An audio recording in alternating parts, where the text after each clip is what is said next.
You're about to start something new. This isn't checkers. This is chess. This is big chess. It's going to be confusing. There's a lot of jargon to learn. There's a lot of context to learn, but we're going to lean into it. And we're not going to shy away from having some really direct conversations with you about it. And on the other side of those, you will feel much more confident and much more informed that you understand what's going on. Taking some of your excess today and building up that egg so that in the future you can take risks, you can have more flexibility, you can change things up more easily is a big unlock. That starts when you're young because you have to build up those patterns of I'm going to save a little bit and I want to be a little bit conservative, and then I'm anxiety free.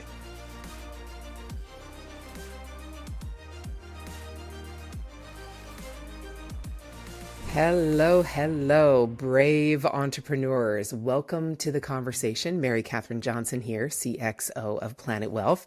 And I have with me an incredible guest I cannot wait to have a conversation with. There's one word in his bio that intrigues me, so we'll dive into that together.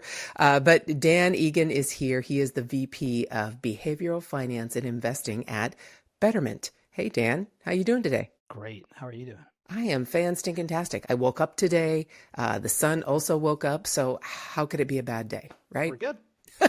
Yeah. So there is that one word in your bio that intrigues me. And it's something that doesn't usually go along with finance. And it's the word behavioral. So we'll get into that in a little bit. But at first, just in case there are people who don't know you, give us a quick little background of who you are and what you do. Absolutely. So, through college, I was always interested in how people make decisions about money. You can start about how do we think about budgeting? How do we think about doing job negotiations for how much salary you might have, or equity versus salary and so on. And so managed to go to college, like a graduate degree for it. And right afterwards came out and got very lucky that a wealth management company was hiring for people to think about those things. It was sort of the internet had definitely grown, and the design of banking website interfaces, app interfaces was coming to the fore. And so they said, hey, we actually want somebody who has that background to help us think about how our customers think about money and how it needs to inform what we do. Did that for high net worth people for about 8 years. And it was a little bit odd because I was continually helping build and inform something that I myself wouldn't use. I was not, in their target client base. So it was a little bit of oddness. I mean, you can't eat your own cooking in that situation. So you're doing something for somebody else. An opportunity came up in New York City where there was a startup called Betterment who wanted to put everything online. So not necessarily any advisors in chairs, no corner offices, just, come to the website, tell us about who you are, what you're looking to achieve. We'll give you some investment advice. We'll help you manage it on an ongoing basis. And I said, you know what, that's really interesting because it puts a lot more weight and import on trying to design it correctly, thinking about what information people are going to need, what they're going to want, and how you can give them that information in a way that makes them feel confident and informed so that they can invest well. And that was now 13 years ago, which is very strange to say. That's a very long time, but still going strong. There's still a lot of interest there. We went from just being a website to obviously having smartphone apps so that you can look at it, on your couch at 11:30 at night, if that's what you want to do, and have expanded the services. So now we actually do offer a white label product, like a technology product that advisors can use themselves to work with their clients. We offer a 401k line of business so that employers can offer our investment offerings to their employees. So the breadth of what we do has gone up dramatically, but the core thing of how do humans make decisions about money has stayed the same. That's amazing. So take me back before that, before college, what drew you to the behavioral side of finance? You must have been doing something that was interesting in relation to that. So tell me about that. I have a friend from graduate school who said, we study what we're bad at. So I think there might have been some element of me feeling why did I do that? Why did I pay that much for that? In retrospect, that seemed like it was a bad idea and I should have known about it. So a lot of it came out of, introspection and saying, am I learning? Am I really learning as I get older? Am I getting wiser with the experiences that I gain? How could I learn from other people? And what is it that makes that effective or not? And I think one of the core things is money's this funny thing. It's a number, right? $5, $10. How in your head do you think about something being worth it? It's a joke, but how could a $7 cup of coffee be worth it? How does that relate back to how long I have to work to make $7? Is that a valid comparison? So money's really interesting because it's this number thing, but it's this medium that, comes everywhere throughout our life. And your ability to say like, this number is worth it in this context, and that number is too much in that context. It's a little bit crazy, but it drives how successful you can be. So being able to say, and being able to learn and map and align your internal calibration of money being a number and the thing that you're getting with numbers being worth it was a big start for me. Interesting, because that pretty much relates to decision making in general, whether it's finance or anything else. Finance, relationships, food, anything. We have to make decisions, multiple decisions every day around all of these things. That's fascinating. Okay, so now let's go forward and taking that information and thinking about how it applies specifically to what you're helping your clients do. Because here at Planet Wealth, I mean, the name of our company says it all, Planet Wealth. We think there is a planet that we are actually building that making accessible to people to help them gain their own wealth, create their own wealth, whatever that means to them. And again, it relates exactly to what you're talking about. So how do you apply that behavioral knowledge and then translate that so that people can use what you are giving them access to make more informed decisions from their own personal experience? Because I can imagine it has to be quite personalized. Yes, absolutely. The concerns and anxieties of somebody who is 24 and just starting out are going to be very different than somebody who's 54 and more concerned about landing that plane. So some of the next components that come out that are really important and interesting that you learn about is, okay, time, like what is the time horizon that I can think about this investment over? What is the time horizon that I'm going to evaluate how it's doing? Like how quickly is it useful to react versus don't go digging up your crops, in the winter. That would actually be bad for them. How do you think about risk? When is risk actually like okay to take on? And even, I was thinking about this today about we had done some research recently that showed that younger generations right now are much more sanguine about markets than older generations. And to some degree, there's like time is on your side when you're 22. You can afford to invest at the wrong point in time, and it's not really going to affect your retirement outcomes that badly. On the other hand, if you're 55, you're saying like, no, it really matters to me the decisions that I make now for the next 5 years right before retirement and what markets do as well. So there's more sort of like the pot's bigger, the import's bigger. And I need to look at this period of time much more carefully in terms of the reactions that I have with it. So risk and time are the next two big things. Getting people to understand how they should interact with those things. So number one, when you make an investment, like how long should you expect it to take to pay off? And what is the circumstances for that? And one of my favorite mental models for this is, I think it was Jeff Bezos at Amazon said, if we had a good quarter, it's because of a decision that we made 3 years ago, right? A lot of success comes to figuring out how to be patient over the right time horizon, picking and saying, let's think 3 years ahead. How are things going to be different? And how are they going to be the same? And how do I set myself up to be on the right side of those things? And then sticking with it through 3 years. The people who you see frustrated with things often want a much quicker turnaround. They want to be able to like do something and immediately have a big payoff. And they want to get that feedback, quickly. Like, is it working? Is this thing on? Am I doing the right thing? And I think that's one of the trickiest things to be really successful, especially over like a intermediate to long term. So say 3 to 10 years, you need to be able to say, I've got a good working hypothesis of an understanding of how this works. And I know that there will be little problems along the way, little bumps, but I'm doing the right thing and I know where I'm going to end up. That's interesting because then when you compare a 22-year-old versus a 55-year-old, many things you talked about just now, the 22-year-old isn't necessarily thinking that long term, right? Isn't it kind of the nature of the beast when we're young that we don't even think about 10 years from now, 5 years from now? It's really all just now. And of course, I think a 22-year-old is actually a new breed of human in the sense that they are native digitals. Their world is a native digital world, whereas our world is a native analog world. We're used to having to wait for things and take longer for things, but they're not. They're raised with this instant gratification. So what you just talked about is going to impact those two types of people, those two demographics, very differently. Mm-hmm. How do you bridge that? Not just assuming that all 22-year-olds are going to want instant gratification, which I would assume the larger portion of them would than, say, a 55-year-old. But what are the real world applications of, let's say, taking emotion and turning it into advantage? Because those are emotions, right? Thinking about having an instant gratification and I want the results now, or at least I want to know the impact as quickly as possible, yeah. Right? So what are the real world applications of taking that emotion and turning it into either an advantage or a disadvantage? A few things. One is trying to be positive as they learn. So think about anything that you start out with learning. It's hard, and the worst you will ever do it is the first time that you do it. And it might even hurt. I remember the first time I tried to go snowboarding. That hurt. I was bad at that. Wow. I know. Me too. And you have to set it up that way. You have to say, listen, you're about to start something new. This is not, this isn't checkers. This is chess. This is big chess, long chess. It's going to be confusing. There's a lot of jargon to learn. There's a lot of context to learn. But we're going to lean into it, and we're not going to shy away from having some really direct conversations with you about it. And on the other side of those, you will feel much more confident and much more informed that you understand what's going on.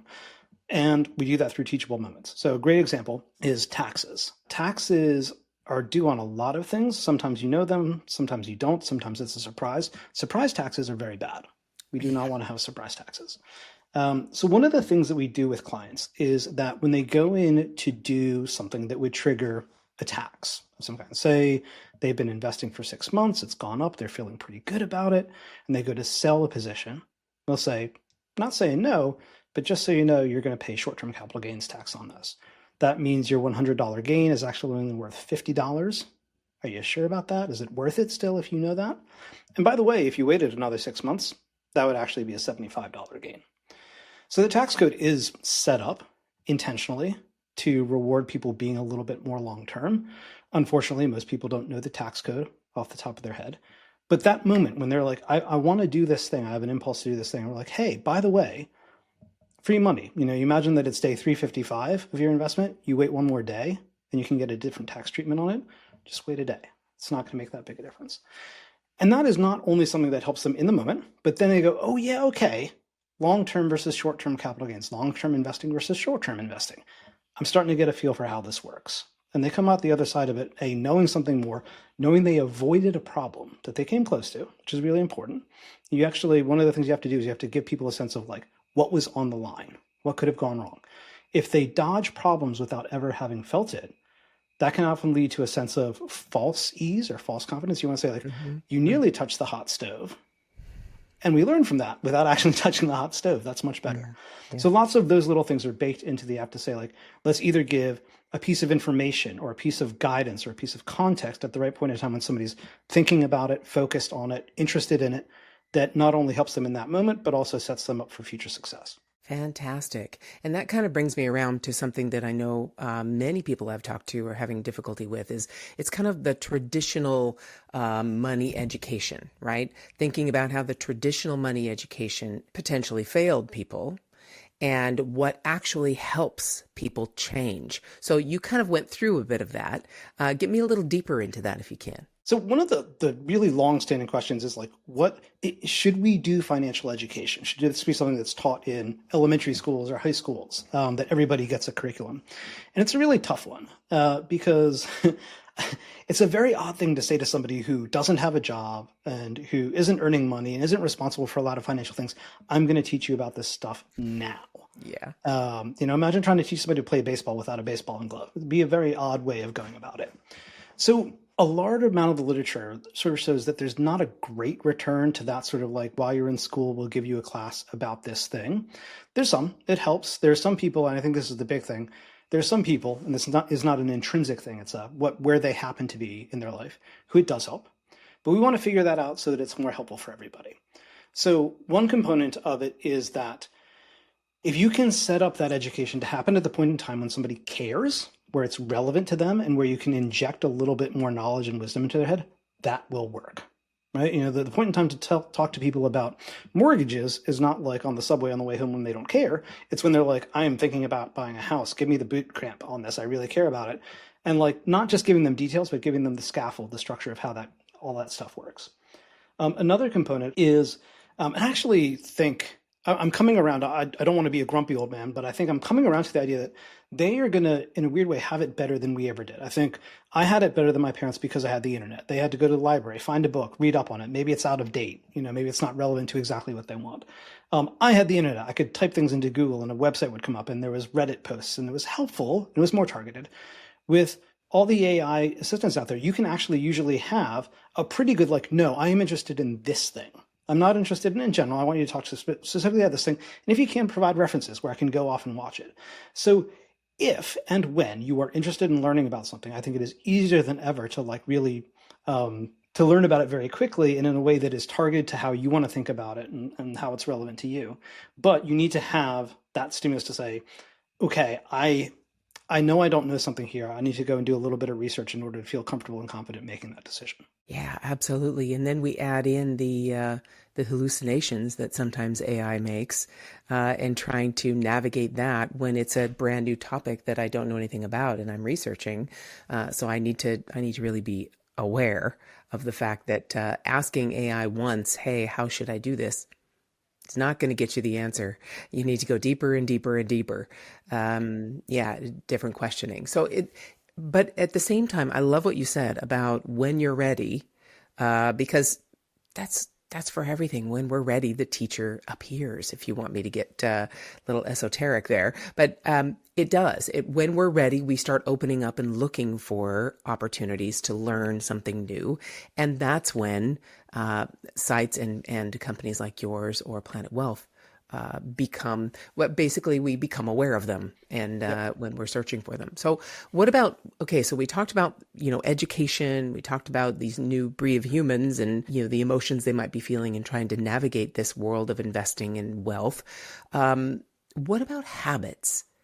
So I know it's difficult for younger people to take the money that they make and have a habit of looking toward the future and putting that aside for that future. So what is the role of habit design and potential, feedback loops, getting more information back as you do something, in improving specifically financial literacy and also financial freedom and development? Yep. I think there are a couple of points I want to tap on there. One is the sort of the nature or the notion of willpower. And in everything that we've seen, be it across time or even just within a day, like you've got a limited amount of really good decisions and mental energy and willpower that you're going to spend. And if you put somebody in a context where they're, I don't know, they're sitting next to a tin of cupcakes all day and saying like, no, I'm not going to eat it, they're going to be more tired. They're going to be more likely to make other mistakes at the end of the day. So a very big component of habits or automating various good behaviors is to avoid depleting your own kind of like resource, your well of willpower through the course of the day. Don't spend it on that. Don't spend it on, I'm not going to have the coffee and then I'll be able to save $7 at the end of the day. You're going to end up exhausted and you're going to be grumpy because you feel like you're constantly depriving yourself of things. And every time you have to make that decision, if you have to make that decision 30 times a day, it feels horrible. So really good habits are actually effortless, meaning that they're things that we don't have to put a lot of effort into. So you can think about, I know I need to go for a run tomorrow. I am not going to, go to bed in my normal pajamas and have to change tomorrow morning. I'm going to bed in my running clothes so that when I wake up tomorrow morning, it's a cup of coffee and I'm out. We want to minimize all of those little frictions between what we want to do and what's hard about it. So when it comes to budgeting and saving, one of the first things that any good advisor will say is we save for you first. Your saving is part of your budget in as much as it comes out before you spend money. So it might be like the paycheck plus 10%, and then you can spend whatever's left over. And this is great because you end up not, constantly looking like, oh, what did I spend on clothes last month? What did I spend on coffee last month? All this like micro finance stuff that takes a lot of work and doesn't actually have you end up in a better place. A large part of saying there's a balance between today and tomorrow. You're going to need money for tomorrow. I'm going to come back to a really important part of this, especially for young people in a second. But you need to balance those two things and say part of today is tomorrow. and I'm going to save for tomorrow first, and then I can spend whatever I want to today. It doesn't matter. It does not matter what you spend your money on if you are saving enough that you're kind of like inoculated from tomorrow. One of the most powerful aspects of it, and one of the things that I think we underestimate being a jumping board to entrepreneurialism, is having a safety net set up in advance. So if you start, you get your first job, you're paying rent, you're kind of like in that first budgeting phase, like, okay, how do I make these things even out? If you can start saving and you put away enough that you have 3 months worth of expenses, or 1 month, start out with 1 month's worth of expenses, great. Now, if it comes down to it, you've got a month's rent covered, you're not going to stress about it. You extend it, now you've got 3 months. You continue this through your life, and it means that you are less stressed about little things along the way. If your car breaks down, it's okay. I'm not going to worry about that. If something breaks in the house, it's okay. I'm not going to worry about that. When you get far enough along, right now, me and my wife have, I think, like over a year's worth of kind of like emergency fund stuff lined up, which also means that if either one of us loses our job, we're not so stressed about it. But also, if one of us has an opportunity that would require being unemployed or not having income for a long period of time, that is fine. Taking some of your excess today and building up that egg so that in the future you can take risks, you can have more flexibility, you can change things up more easily, it's a big unlock that starts when you're young, because you have to build up those patterns of, I'm going to save a little bit and I want to be a little bit conservative, and then I'm anxiety free. That's amazing. I am going to absolutely tell my sons that exact thing because they're 24 and 27, perfect ages to think about that. Because it is, as someone on the other side of that who's raised sons, bought and sold houses, it's an incredible weight off when you structure your finances in that way. It's just a sigh of relief to not have to worry about those kinds of things. And so many people today are living paycheck to paycheck, as we always have. I don't think it's necessarily any different now than it was 30, 40, 50 years ago. Human beings are human beings. And that's why what you do is so fascinating to me. Okay, so we talked about habits. Fantastic. Now, what about narratives? What about what we say to ourselves? I whenever I teach, I bring people to I don't call it finance, but it is very much a conversation with themselves about money, and just asking them to answer some specific questions or complete a statement, right? People with a lot of money are, well, whatever comes to your mind, it really is a eye-opener as to how you think about people with a lot of money. And if you want to be one of those types of people, you need to look at that and say, is that negative, or am I looking at it positively? So in that sense, what about the narratives that we have around money? And how can we shift that and then stick to help those narratives help us develop those habits you just talked about? Yep. A great place to start is to sit down, and this might take a little bit of reflection and memory depending upon how old you are, is to say, what can I learn from my parents about how they modeled their relationship with money? What was good about that and what was bad? We take for granted, I think it's very powerful that like they are our role models. They are who we saw engaging with these things, and they're human too. I'm a human. I've done some stuff in front of my kids that I have to go back and I have to say, like, listen, I'm really sorry. That was not a good version of me. I regret that. Your parents are imperfect. You probably noticed some stuff where you're like, why did they make that decision? That seems really odd. And they had narratives. So there's always a technique which is like start outside of yourself. We're a lot clearer minded. We have a lot more perspective when we start outside of ourselves. But our family's close enough to us that we can say, I have some of those. There's some aspects of how they think about things that made it down into me, probably a lot of them. What parts are good and what parts do I think I would like to leave behind? What parts are too small and I want to dream bigger? So being able to use an external reference point and say, I'm going to perform this exercise not starting on myself, but starting on somebody else, gives you some structure. And then you need to push on that a lot and say, well, is that true? Like, are people, are rich people different than me in the money that they spend, or are they just me with more money? What would it look like? Like, what's really important to me in terms of what I think one of the deepest questions that I can come back to and ask is like, when we spend money certain ways, was that an impulse or a conforming to like our peers thing? Or we actually like, that's going to make me happy. That is going to be very like, I'm going to remember that. I'm going to enjoy it in the moment. That's going to be a good expenditure for me. And I think being able to know yourself based upon, like this is, I've looked over time at how I interact with things. And these are the things that I remember making me happy. These are the things that I'm glad I spent money on. These are the things I'm not. And being able to change your own narrative by being like, actually, I'm not that person. Other people might be. I see it a lot, but I'm not that person. And here's what I'm going to do for me. Yeah.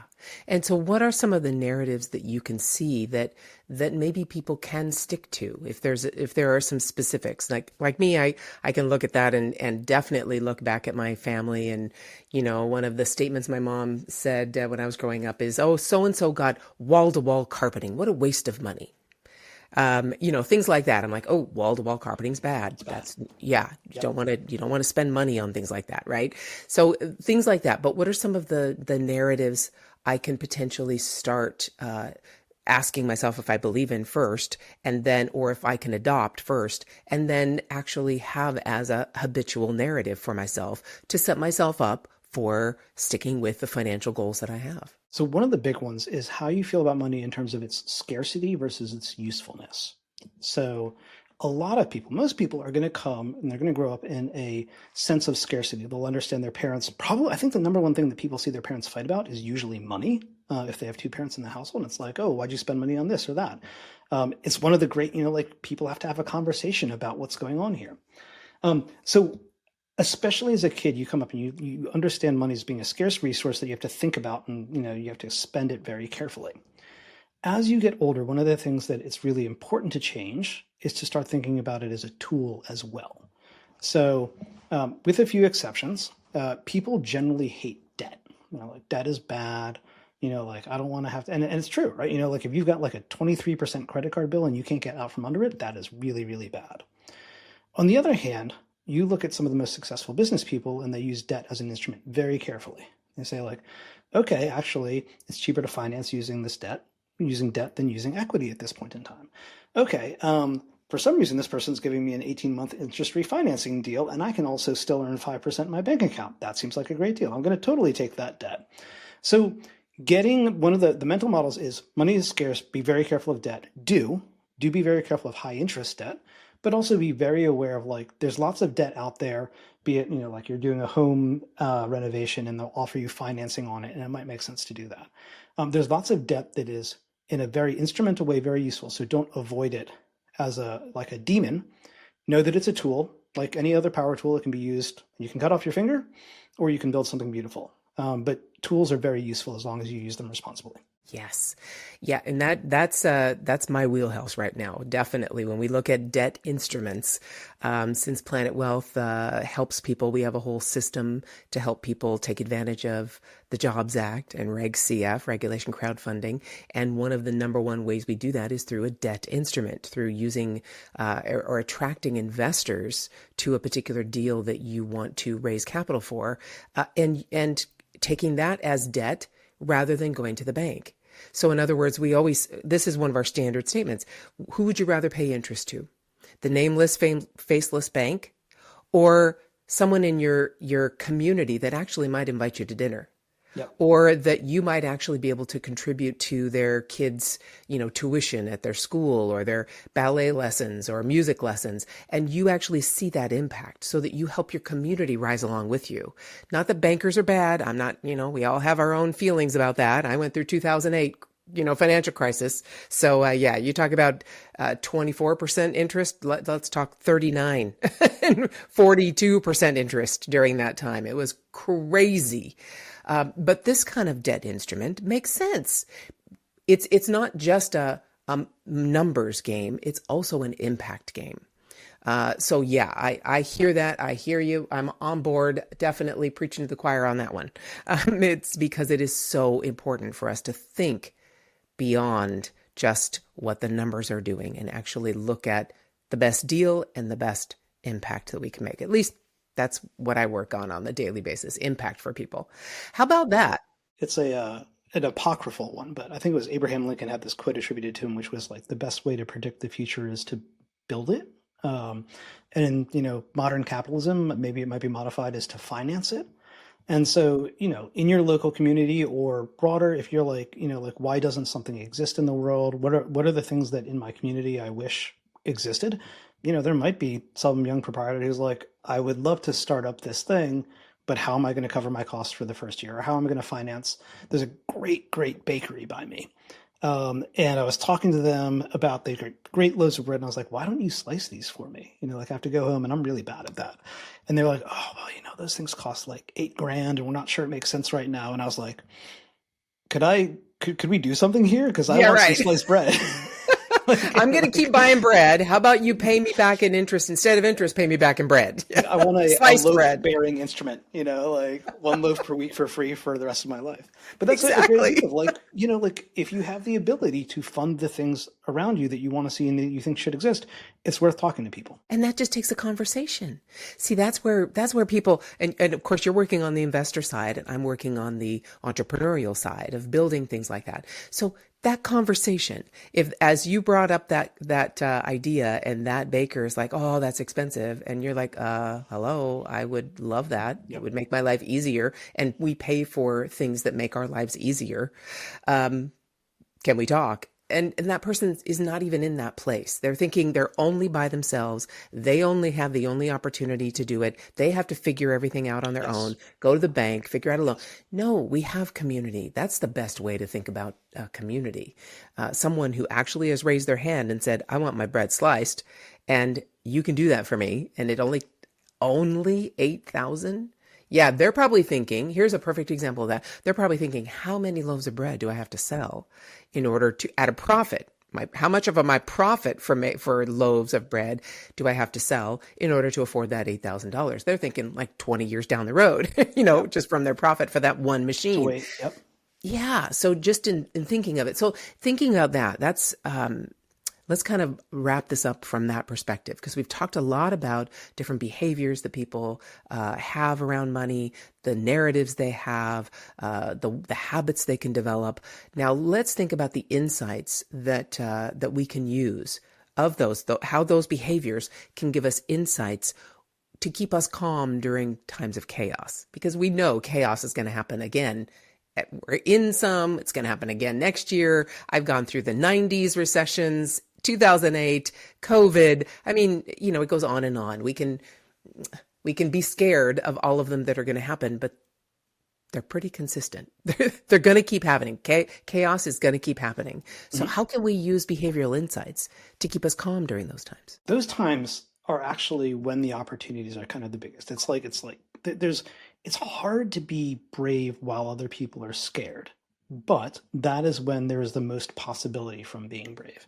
So some coping mechanisms that I always recommend that I think are really is like, one component is we don't want to let there be too much leakage from one stressor to another part of our life. Like if we could perfectly compartmentalize our minds, that would help, because if I was stressed at work, I wouldn't yell at my kid. Those two things should not conflate with each other, but sometimes they do. When it comes especially to financial stresses, it can be very true. So one component is to say, like any other athlete or something, like you can't just practice and work out all the time. You have to rest, and you have to figure out how to rest in a way that replenishes you. So, and this is different for a lot of people, but there are some patterns, right? Like get off your screen. Nobody came off of scrolling on anything feeling better and more rested and more centered. For me, it's go out for a walk in the woods. Like you give me like 15 minutes walking out in the woods, I'm a much better person than I was when I went in. Any of the practices, you can think about like meditation or yoga or hiking or running, whatever it is that, either gets the endorphins going or clears your brain. Do those things and do them, like on a daily basis so that you have the muscles built up. Those are key, just like any other, like athletic thing, to saying your body has to take a rest and have some time off. If it's just constantly grinding because of the stresses, it will not find a way to like have a different perspective on things, come up with a new insight. It also is important because it gives you the ability to do that compartmentalization so that you can say, why am I stressed? It is this thing that is stressing me. How am I going to mitigate my stress about this specific thing so that it's not bleeding over? Sometimes we don't know what it is that is actually like the root cause of it. And the ability to say, this is the stressor, and here's how I'm going to deal with it so that it's like the downside is mitigated is really important. Random example, my wife and I bought a house. It was a very old house. It had an old furnace. The furnace was breaking down. We were constantly worried about the fact that the furnace was going to go off, the pipes were going to freeze, et cetera, et cetera. And so we got into like, okay, so this is just, we're constantly worried about this. What are we going to do? We found a way to basically say like, okay, when we leave, we're having the water drained. The house could go down to freezing and it would be cold, but it wouldn't actually be a problem. So we handled that stress. So just identify the stress and try to figure out either a way to handle it on an ongoing basis or to reduce the worst case scenario that's really got you worried. So you can say a bad thing can happen and I'll be okay. I'm not going to be happy about it, but I'll be okay. And therefore I'm not going to lose sleep over it. I always come down, and this may be morbid for most people, but I very much think all the way through the potentials of what could happen and the worst case scenario. And I used to drive an ambulance. Okay, I used to be an ambulance driver. I'm not an EMT, but I was in a volunteer ambulance, volunteer fire department in a small town, and I would drive the ambulance. And I got to tell you, I would always ask myself, and I still do, okay, is anybody going to die because of this decision? Mm-hmm.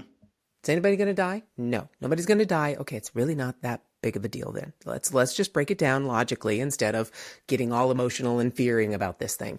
That's always my go-to. Is anybody going to die? No, nobody's going to die. So we're good. We can figure this out. That's the only thing I can't figure out is if somebody's going to die in front of me, right? Everything else we can figure out. We can find the solution. We can search for the tools. We can figure it out if we keep ourselves calm and realize, hey, nobody's going to die right now, so it's okay.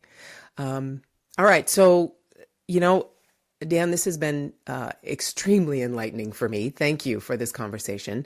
Is there any last word of advice that you would give the people listening to our voice after this entire conversation about behaviors and psychology and money and how we can develop habits and nobody dying? Any last piece of advice you'd like to give anyone, whether they're 22 or 55? It's just remember, money is a tool. Whatever you're doing with it, you got to come back to, is it making your life and other people's lives better? Enjoy it. You can't take it with you when you die. It's no good there. So just keep coming back to like this. The point is not to have the most or to, win. It is to say like, okay, I actually spent that in a really good way. And I'm really happy with, the journey that I was on. Did this episode help you tackle a mindset shift? Leave us a review on Apple Podcasts. Your feedback can provide actionable solutions to others seeking access to opportunity.